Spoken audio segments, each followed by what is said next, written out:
Vaucluse avec les guides de Provence. Et avec Élodie Burger. Bonjour Élodie. Bonjour David. Élodie, on part direction Brantes aujourd'hui, la face nord du Mont Ventoux. Oui, c'est pour ça, une belle balade.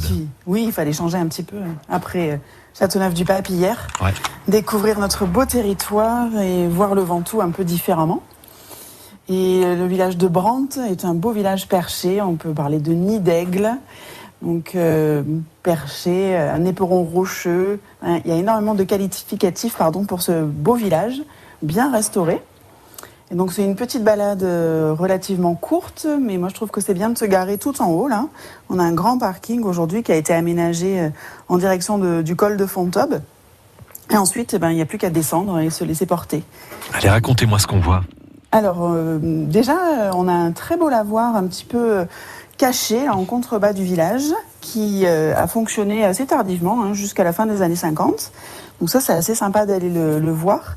Ensuite, on remonte un petit peu et on s'avance devant la porte principale du village.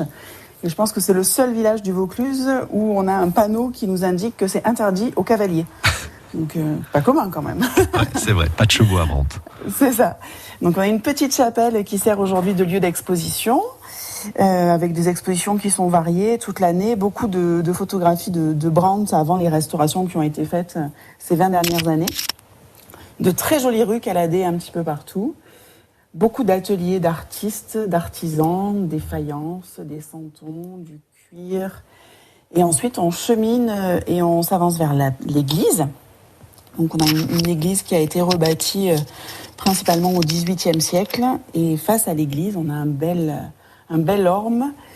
Et là, une des plus jolies vues sur le Ventoux, côté nord, quand on n'y est pas habitué, comme c'est mon cas. Donc, on le découvre un peu plus sauvage, un peu plus imposant. Et ensuite, la balade se poursuit parce qu'on a un sentier botanique à Brantes.